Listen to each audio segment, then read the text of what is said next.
하루 10분 디지털 경제 뉴스 디지털투데이 데일리픽입니다.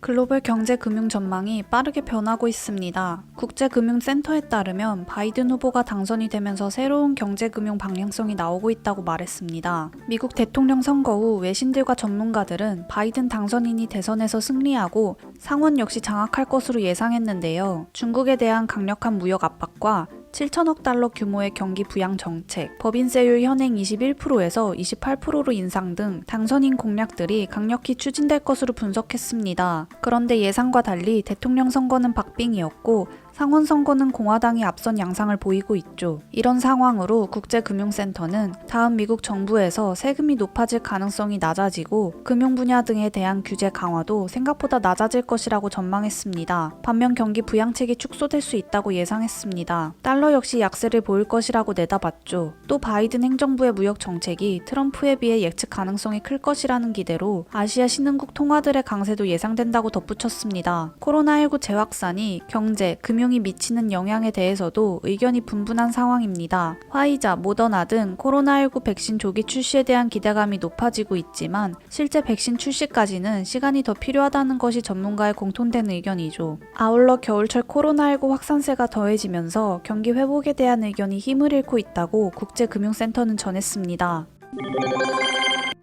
조 바이든 미국 대통령 당선인이 차기 상무장관 후보의 전 민주당 대선 후보 경선에 나섰던 앤드루 양을 거론하고 있는 것으로 알려졌습니다. 2020년 미국 대선 민주당 경선 후보로 참가했던 앤드루 양은 대만계 미국인 2세로 뉴욕에서 태어나 브라운 대학교에서 경제학을 공부, 콜롬비아 법학대학원을 나와 변호사, 기업가, 정치가로 활동하고 있습니다.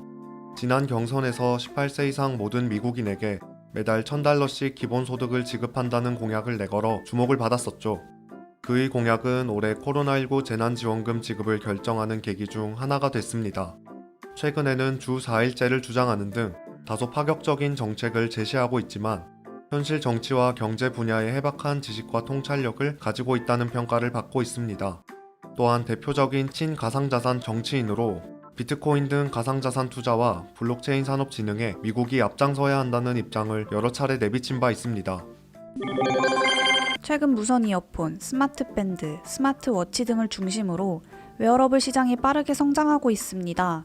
글로벌 시장조사 업체 카날리스에 따르면 스마트 웨어러블 기기 시장은 올해 32%, 내년에는 28% 성장할 것으로 전망했습니다. 우선 웨어러블 기기 중 무선 이어폰의 성장이 두드러지죠. 애플 에어팟이 등장한 2016년 100만 대 규모에 그쳤던 무선 이어폰 시장은 지난해 1억 700만 대로 급성장했습니다. 올해는 2억 2천만 대로 추정되며 2021년 3억 7천만 대, 2022년 6억 대, 2024년 12억 대에 이를 전망입니다. 스마트워치와 스마트밴드 성장세도 주목을 받고 있죠. 시장조사업체 IDC 보고서에 따르면 2014년부터 웨어러블 디바이스 출하량은 지속 증가해 2024년에는 5억 2,680만 달러 규모에 이를 것으로 전망됩니다. 최근 스마트워치와 밴드는 헬스케어 서비스에 최적화된 하드웨어로도 관심입니다. 샤오미, 삼성, 애플 등은 스마트워치와 스마트밴드에 휴대전화와 연결해 통화, 메시지 확인, 내비게이션 등의 기능 외에 헬스케어를 연동한 새로운 기능들을 출시하는 등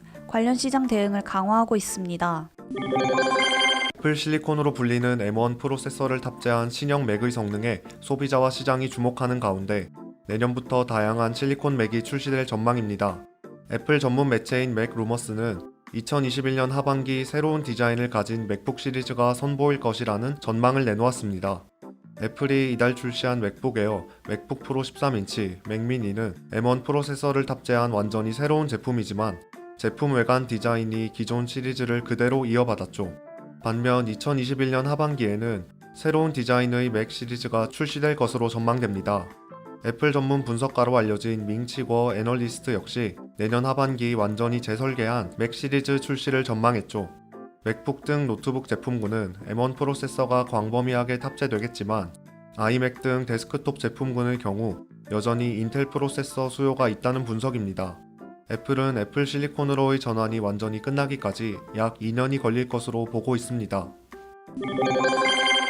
카카오 쇼핑 자회사 카카오 커머스는 카카오톡 선물하기의 지인이 아닌 상대방과도 선물을 주고받을 수 있는 코드 선물 기능을 도입했다고 26일 밝혔습니다. 코드 선물 기능으로 이제 연락처 교환이나 카카오톡 친구 등록 없이도 선물하기 서비스를 이용할 수 있게 되었다는 뜻이죠. 발신자는 선물하고자 하는 상품 페이지에서 선물 코드 만들기를 누른 뒤 결제를 하면 됩니다. 그러면 영문과 숫자로 이뤄진 코드 번호가 생성되죠. 이 코드 번호를 카카오톡 외에도 문자 메시지, SNS 등을 통해 다른 사람에게 전달할 수 있습니다. 이는 교환권과 배송 상품 등 선물하기에서 판매되는 모든 상품에 적용됩니다. 카카오 커머스는 개인정보나 프로필 노출 없이 익명으로도 선물이 가능하게 되는 만큼 다양한 플랫폼에서 선물하기 서비스가 활발히 사용될 것으로 기대한다고 밝혔습니다.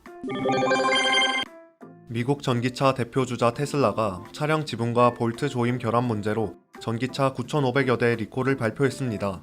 로이터 통신에 따르면 2015년 9월부터 2016년 7월까지 생산된 모델 X 9,136대와 함께 모델 Y 401대가 리콜 대상이죠. 미국 도로교통안전국은 2016년에 출시된 프리미엄 SUV 전기차 모델 X의 지붕에서 결함이 발견돼 리콜을 결정했습니다. 미국 도로교통안전국은 모델 X 지붕의 부품 사이 접착력이 약해져 주행 중에 지붕 트림이 분리될 위험이 있다고 경고했습니다. 또 다른 리콜은 모델 Y 401대죠. 모델 Y는 보급형 SUV로 2020년 출시된 신형입니다. 모델 Y의 경우 차량의 볼트가 제대로 조여지지 않아 상단 컨트롤 암과 조종 장치가 분리될 수 있다는 결함이 발견됐습니다. 테슬라는 이 결함으로 인한 어떠한 사고나 부상이 보고된 바 없지만 조심해야 한다며 지붕이 운행 중 차량에서 떨어진다면 다른 사고를 유발할 가능성이 있다고 경고했습니다.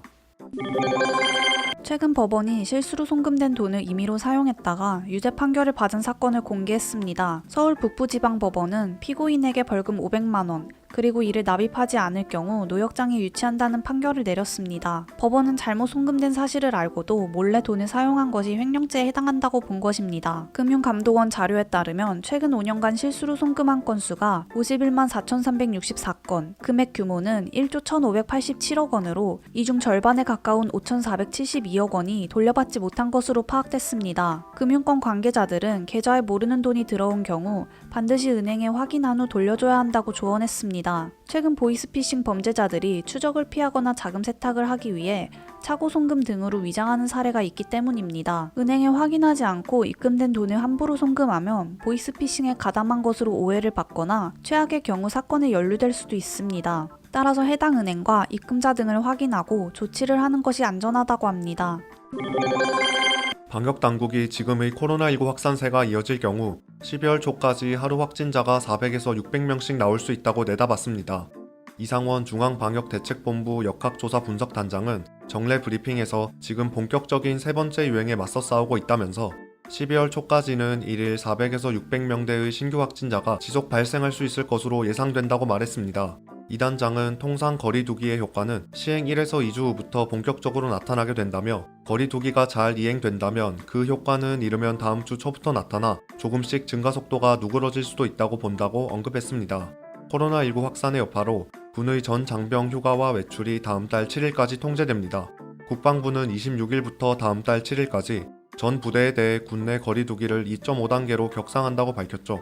해당 기간 전 장병의 휴가와 외출이 잠정 중지되며 간부들은 사적 모임과 회식을 연기하거나 취소해야 합니다. 이는 경기도 연천 신병교육대대의 코로나19 집단 감염에 따른 조치죠. 이 부대에서는 이날 오전 현재 훈련병 66명을 포함해 최소 70명이 코로나19 양성 판정을 받았습니다. 행복한 하루 디지털투데이였습니다.